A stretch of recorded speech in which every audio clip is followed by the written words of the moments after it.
একটা শ্রেণীকক্ষে ৬০ জন শিক্ষার্থী, ৬০ জন শিক্ষার্থীর মধ্যে আমি যদি সবার প্রিয় শিক্ষক হয়ে উঠব, এই চাওয়াটা হচ্ছে একটা বোকামি চাওয়া। আপনি যদি সব মানুষের প্রিয় হয়ে ওঠেন তাহলে আপনি ভালো মানুষ নন। আপনি সঠিক পথে আছেন এটা তখনও বুঝবেন যখন আপনার অনেক শত্রু তৈরি হবে। আপনি কি ভালো কাজ করছেন এটা আপনি তখন বুঝবেন যখন দেখবেন আপনার অনেক ক্রমাগত আপনার কিছু শত্রু তৈরি হচ্ছে। হ্যাঁ, আপনার শত্রু নেই মানে আপনি ভালো মানুষ না, আপনার সামর্থ্য আছে। মনে করেন যে রংপুরে একজন নারী, তিনি সমাজসেবা করেন, তো তার হাতে সুযোগ আছে একজন রিক্সাওয়ালাকে একটা ভ্যান দেয়ার, তো বাকি দুজনকে তিনি দিতে পারেননি। সেই দুজন গালাগাল করবে, তিনি বলবেন ওর সাথে খুব ভালো পরিচয়, এজন্য একটা ভ্যান পেয়ে তাকে দিয়েছে, আমাদেরকে দেয়নি। ফলে আপনি যখন ভালো কাজ করবেন আপনার সামর্থ্যের সীমাবদ্ধতার মধ্যে দিয়ে আপনার কিছু শত্রু তৈরি হবে, এটাকে মানতে হবে।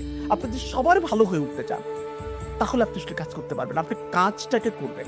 তো আমি প্রচুর সমালোচনা পাই, এমন এমন এমন অনেক শিক্ষার্থী আছে যারা আমাকে এত গভীর ভালোবাসে, আমার কাছে মনে হয় শিক্ষকতা পেশা হিসাবে ঠিক কাজটা করেছে। আবার এমন দু একজনকে পাবো যারা হয়তো ফেসবুকে প্রকাশ্যে আমাকে গালিগালাজ করছে। ফলে এই যে চিন্তার দূরত্বটা, আমি এই চিন্তার দূরত্বটাকে মানি, খুব করে মেনে নিই।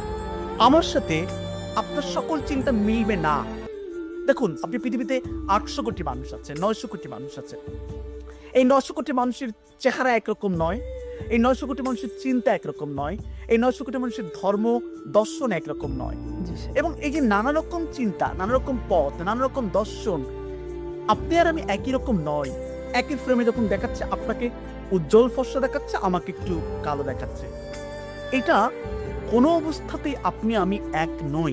এটাই হচ্ছে আমাদের সৌন্দর্য। আমাদের সারা পৃথিবীর সকল ফুল যদি একই রকম হয়ে উঠতো তাহলে পৃথিবীটা সুন্দর হতো না। পৃথিবীর এক একটা ফুল এক এক রঙের, এটাই পৃথিবীর সৌন্দর্য। পৃথিবীর 900 কোটি মানুষ 900 কোটি রঙের, এটাই হচ্ছে পৃথিবীর সৌন্দর্য।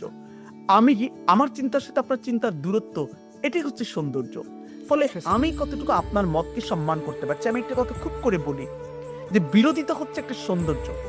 আপনার সাথে আমার বিরোধিতা থাকবে, এই বিরোধিতাকে কতটুকু সুন্দর করে উপস্থাপন করতে পারবো। আপনার সব কথার সাথে আমি একমত না, কিন্তু আপনি আমার বিরোধিতাকে কতটুকু বিনয়ের সাথে বিরোধিতাটা করতে পারবেন, সৌন্দর্যের সাথে বিরোধিতা করতে পারবেন, এটি হচ্ছে আপনার মানুষ হিসেবে শিক্ষা। সেটা এখন নেই। আপনি আজকে দেখেন এই সামাজিক যোগাযোগ মাধ্যমে জানার যেখানে যান, জানা না জানা অজানা সব ব্যাপারে আমরা এত বাজে ভাবে মন্তব্যগুলো করি। আমাকে চেনে না একটা লোক, জীবনে কখনো দেখেনি, ফেসবুকে আমার একটা পোস্ট পেয়ে ধেদারসে 4টা কথা লিখে দিল। ভাবি এই লোকটার সাথে আমার জীবনে কখনো কোনোদিন দেখা হয়নি। তো এই যে পরমত সহিষ্ণুতার জিনিসটা এখন এত বাজেভাবে উঠেছে, সমাজ থেকে উঠে চলে গেছে। ফলে আমার শ্রেণীকক্ষে সবাই আমাকে ভালোবাসবে এটা নয়, ওই শ্রেণীকক্ষে 2 জন 3 জন 4 জন থাকবে যারা আমাকে পছন্দ করবে না।